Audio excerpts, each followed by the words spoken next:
All right, 2024 Republican presidential candidate Vivek Ramaswamy. He called out the left last week for its racist rhetoric. It didn't go over too well over at fake news CNN. Take a look at that tense interview.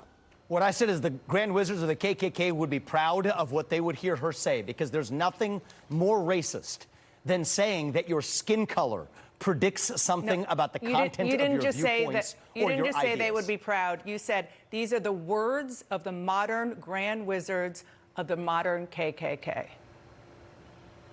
It is the same spirit. You're right about that, Dana. I think it is the same spirit to say that I can look at you and based on just your skin color, that I know something about the content of your character, that I know something about the content of the viewpoints you're allowed to express. For Ayanna Pressley to tell me that because of my skin color, I can't express my views, that is wrong. It is divisive. It is driving hate in this country. This is dividing our country to a breaking point. We don't need any more black faces that don't want to stand up for the black community. Something to that effect is the comment he was responding to. Meanwhile, after he went viral for performing the Eminem song, one Eminem song on the campaign trail, Vivek has now been sent a cease and desist letter from rapper Eminem. I'm sure he's really scared.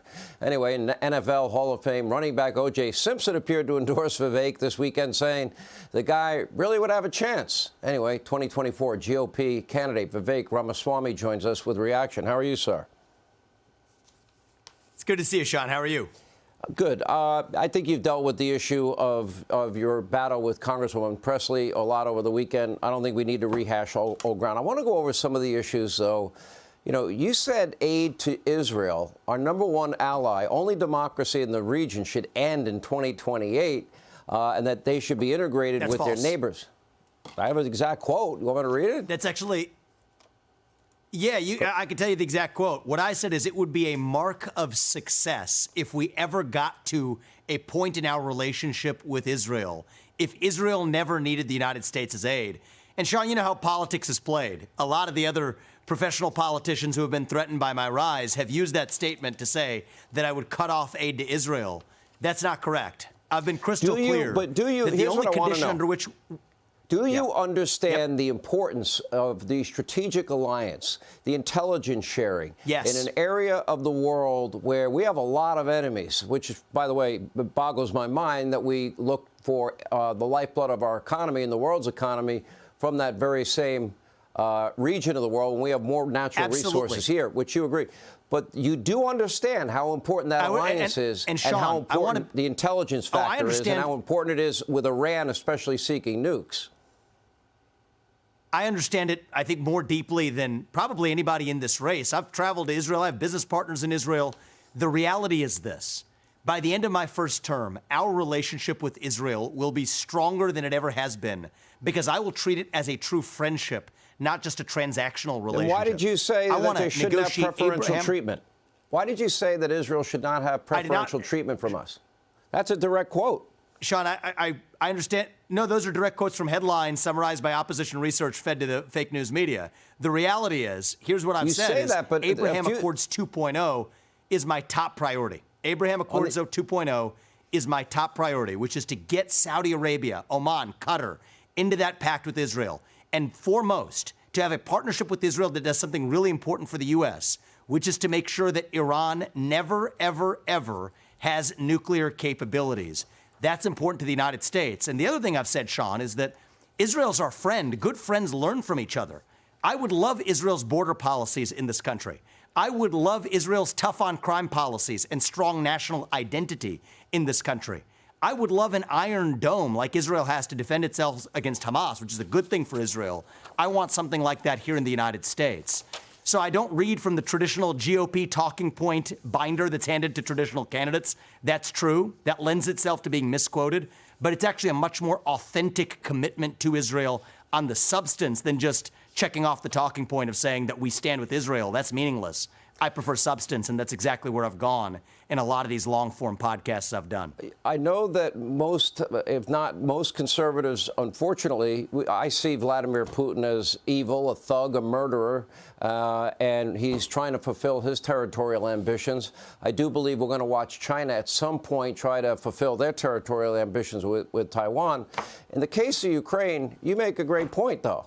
I mean, a sovereign country was invaded. This is first and foremost a European problem. They have not stepped up to the degree that was necessary to actually assist them and protect their continent. And Joe Biden throwing billions and billions of tax dollars, but yet putting handcuffs on the Ukrainians and their ability to fight the war, denying them Poland MiGs early on, denying there's not a real... There's only a situation where I see this becoming a quagmire because they want it to be a quagmire. Now, if you're gonna engage, if Europe wants to engage and defeat Putin, they've got to fight the war to win the war. They've got to have the tools to fight the war to win the war. The first responsibility should be Europe's. If the United States wants to help and aid them in their effort because they're targeting innocent men, women, and civilians, at that point, the U.S., I think, should be responsible for some help, but not the help that we've been giving, which basically comes with no responsibility or no plan to actually win the conflict. Well, there's also a further point, Sean, which is that if we had been energy independent in this country and had been an exporter of energy, Putin would have never felt he had the leverage to go after Ukraine. But there's a deeper strategic point now. No, we would be selling our Russia, Western European allies all of their energy needs, and we'd be becoming an oil-rich, energy-rich country. And I've said that countless times, but that's one of the key lessons we have to learn is energy independence and energy security is national security. But now, Sean, there's also a deeper point, which is that I worry we are now driving Russia closer into China's arms.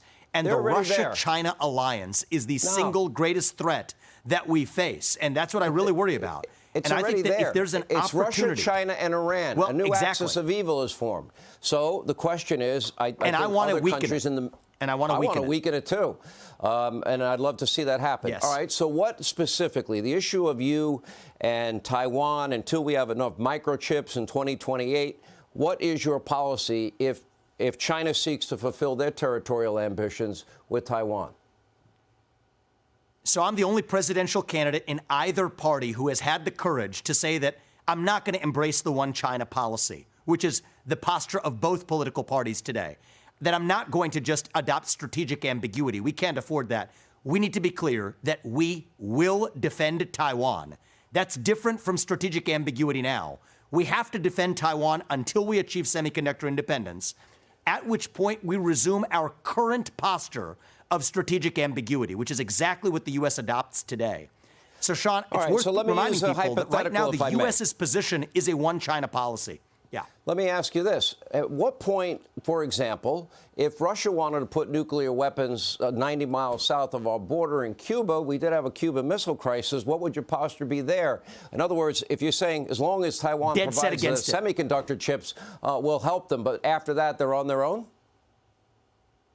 No, actually, Sean, and that's again how my position's been caricatured. I will remind you and everybody else that right now the United States... I'm listening. No, it's not what I'm saying, because well, I'll give it to you very simply. Right now, the United States' policy towards Taiwan is a one-China policy. Donald Trump was derided. He was made fun of for daring to pick up a phone call from the Taiwanese president. The United States of America right now does not even recognize Taiwan as a nation. I view it differently. I am clear that we will defend Taiwan. I'm the only politician in either party that has the courage to say it. And then I would resume. Well, I would resume the current position of the United States after we've achieved semiconductor independence. So that's the hard truth, Sean, is nobody in either party has the courage to actually say Taiwan's even a nation. I do. And that's why we're going to defend. Afterwards, we'll resume our position of strategic ambiguity, which is the current status quo, I will remind you, Sean. So I think that level of clarity would make Xi Jinping a fool to invade Taiwan before we have semiconductor independence. And it also helps Taiwan increase its own military spending as a percentage of GDP, which is dangerously low today. And I think that that's the way that I lead with American interests while avoiding World War III, ensuring that we have true semiconductor independence in this country and deterring Chinese aggression. One thing that you have nailed down perfectly, in my view, is the strategic benefit of energy dominance, and that we could have bankrupted Putin as it relates to if we were producing enough energy for Western Europe. Similarly, our other allies around the world. But going back to this this idiotic policy of energy dependence, not only is it resulting in higher prices for everything every American buys every place they go, and now higher prices again at the pump, it has this ripple effect that impacts national security, economic security, and on that major point, which is if we did that, we'd be all better off. You're dead right. Vivek, good to see you. Thank you. Yes. And all right, more bizarre climate protests and brazen crime. The left's liberal lunacy, a new low. They just hit it. We've got the latest after this break.